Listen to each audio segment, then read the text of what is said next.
What if I told you the Great Depression wasn't the equal opportunity disaster we were taught in school? We've been told it was a time when everyone lost everything, when Wall Street crumbled, farms dried up, and ordinary Americans stood shoulder to shoulder in breadlines. But here's the uncomfortable question. If so many were losing, who was winning? If America was starving, who was feasting? And why is this side of the story rarely told? We've all seen the photos. Long lines of men in shabby coats waiting for bread. Families with hollow eyes standing beside dusty cars. Workers clutching their last possessions as they leave shuttered factories. The story is presented as simple. Everyone was devastated, everyone struggled, and the nation pulled itself back up together. It's an image designed to be almost comforting in its tragedy because it suggests fairness. Nobody was spared. Therefore, nobody was singled out. But history is rarely that simple. The narrative of equal suffering ignores the way class, race, gender, and geography shaped people's experiences. It glosses over the fact that while some lived in shantytowns nicknamed Hoovervilles, others lived in mansions untouched by hardship. It forgets that while one man was selling apples on a street corner, another was buying entire city blocks at foreclosure auctions. The myth makes it seem like a natural disaster, like a hurricane that hit everyone equally. But the Great Depression was a human disaster, and in every human disaster, power and privilege play a role. If we peel back the layers of this myth, we find that the Great Depression was not a single experience, but many. Some Americans endured hunger and displacement. Others used the chaos to build dynasties. And the story we were told in school, the one that makes the Depression a shared national hardship, hides these uncomfortable truths. That story was easier to tell because it made the nation's recovery look more unified, more heroic, and less divided than it really was. If you picture the Depression, you might picture the Dust Bowl migrants, and for good reason. Long before Wall Street's crash, farmers were in trouble. During the 1920s, they had borrowed heavily to buy land and machinery. When crop prices collapsed, they couldn't repay their debts. Banks swooped in to foreclose, stripping families of land that had been theirs for generations. And then came the drought. Between 1930 and 1936, waves of dust storms swept across the plains, turning once rich farmland into choking clouds of dirt. Families abandoned their homes in Oklahoma, Texas, Kansas, and beyond. They loaded their children, their bedding, and whatever furniture they could strap down onto cars and trucks and fled westward. But when they arrived in California, the so-called land of promise, they discovered hostility instead of help. Locals called them Okies, often as an insult. Police set up roadblocks to keep them out. Those who made it through ended up in makeshift camps, working the fields for starvation wages. John Steinbeck's The Grapes of Wrath captured their plight. But no book could truly convey the constant hunger, the humiliation of begging for work, or the trauma of watching children waste away. And their suffering wasn't limited to California. Across the Midwest, families who couldn't migrate faced farm auctions where neighbors sometimes gathered to protest, shouting "penny auction" and bidding absurdly low amounts to keep banks from seizing land. Some succeeded, but most lost everything. These families weren't just victims of drought. They were victims of a system where debt and foreclosure favored the wealthy. For every giant landowner who benefited from government crop subsidies, there were dozens of families who lost everything. The Depression didn't just bankrupt farmers, it erased a way of life and scattered entire communities. The Depression story is often told through the lens of men out of work, but behind closed doors, women and children bore the heaviest burdens. Women were expected to hold families together, to stretch pennies into meals, to hide the shame of poverty. But in many places, women were also explicitly barred from working. Cities passed marriage bars, firing female teachers and government workers once they wed. The belief was that men deserved jobs more, and women who worked were stealing opportunities from breadwinners. So mothers improvised. They patched clothes until they fell apart. They cut portions in half. They skipped meals. Families boiled weeds or fried dandelions for dinner. Some mothers sent their children to relatives, hoping someone else could feed them. In urban neighborhoods, malnutrition became a silent epidemic. Teachers wrote about children fainting in classrooms, unable to concentrate because they hadn't eaten. Illness spread because malnourished bodies couldn't fight off disease. For children, the Depression meant lost childhoods. Many were pulled out of school to work, picking crops, selling newspapers, cleaning houses.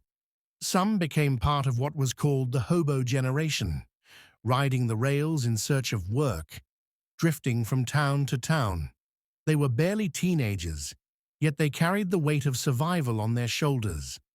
One estimate suggests that as many as 250,000 teenagers left home to roam the country during the Depression, surviving on scraps and charity. This suffering rarely made the headlines.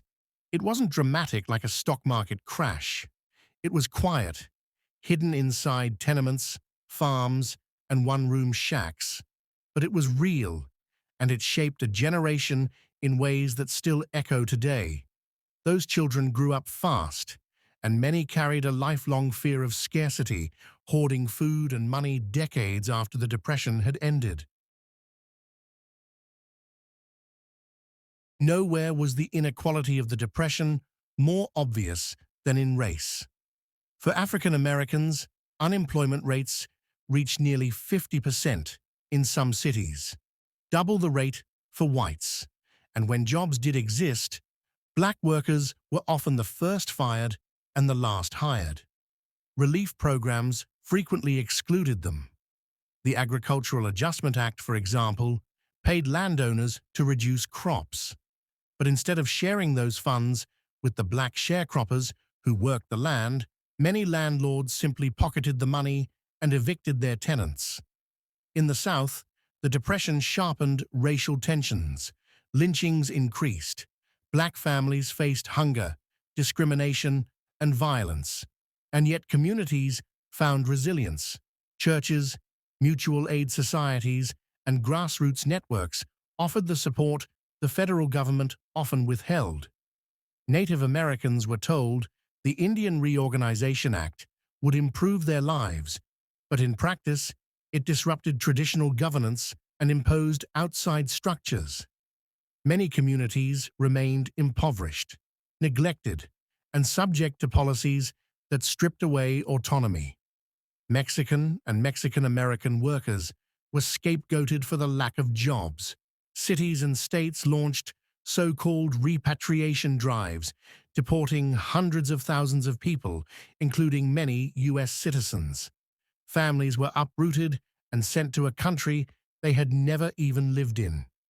Asian American communities also struggled, often left out of relief efforts and facing the double weight of racism and poverty. This was not a tragedy of economics alone. It was a tragedy of prejudice, amplified by economic despair. When people say the Great Depression hit everyone, they erase these experiences. It didn't hit everyone the same. For communities of color, it wasn't just poverty. It was poverty sharpened by systemic exclusion and violence. Here's the uncomfortable truth. While millions starved, some profited. Wealthy families who kept their money during the crash bought stocks, land, and businesses for pennies on the dollar. Banks that survived absorbed failing competitors, creating powerful consolidations. Wall Street giants like JP Morgan's firm emerged stronger than ever, using their influence to shape policy and secure their positions. Corporate America didn't just survive, it innovated. Procter & Gamble invented the radio soap opera to advertise products directly to housewives, ensuring steady sales even when households had little money. Coca-Cola expanded globally, securing contracts with foreign distributors that would carry it through the Depression and beyond. Hollywood thrived as Americans spent nickels on movie tickets to escape reality, and studios built empires on stories of glamour and adventure.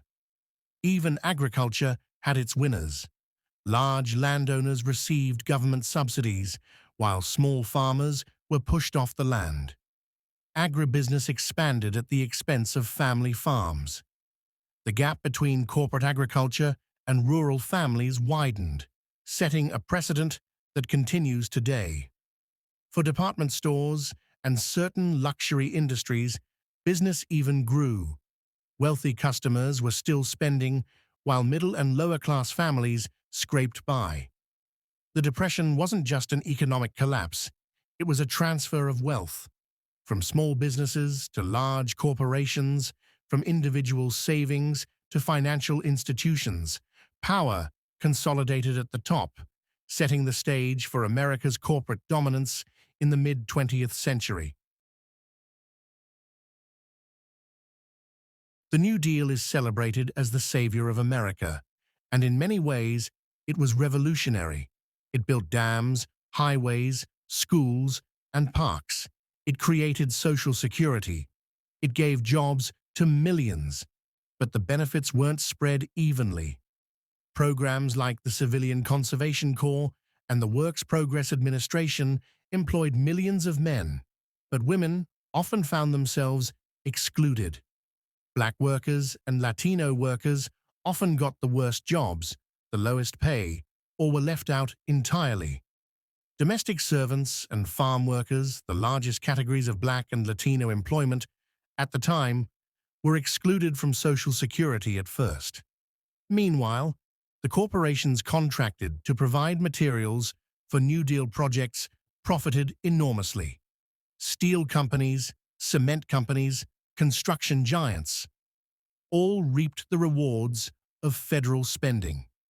In trying to save the economy, the New Deal also entrenched the dominance of big business. For some, the New Deal was a lifeline. For others, it was a closed door. And for the wealthiest, it was an opportunity to profit from taxpayer dollars while ordinary people struggled to get a foot in the door. And we can't forget, the New Deal was not universally embraced. Some critics on the right accused Roosevelt of socialism, while some on the left argued he didn't go far enough. But in the end, it succeeded in stabilizing the system, not dismantling it. It saved capitalism by reforming it, and in doing so, it preserved the structures that allowed the wealthy to remain powerful even as ordinary Americans fought just to survive. So what do we make of this? The Great Depression was not the story of shared suffering that we were taught. It was a story of imbalance. For millions, it meant hunger, homelessness, and despair. For others, it was a chance to consolidate wealth and power. The myth of equal suffering hides the reality that economic crises always hit hardest at the bottom. They don't erase inequality, they expose it. And the people who profit during those crises rarely admit how they did it. This matters because the Depression shaped modern America. It created the safety net we know today, but it also reinforced inequalities that have never fully gone away.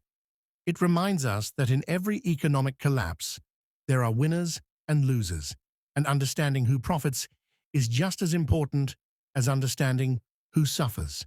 And maybe the most uncomfortable lesson of all is this: History suggests that whenever crisis strikes, those with wealth and influence will find a way not just to survive, but to come out stronger, even as millions struggle below. Which means the Great Depression is not only a story about the past, it's a warning for the future. What did you think about today's video? Did it challenge the way you've thought about the Great Depression? Comment your thoughts and suggestions for my next video below. I'd love to hear your perspective.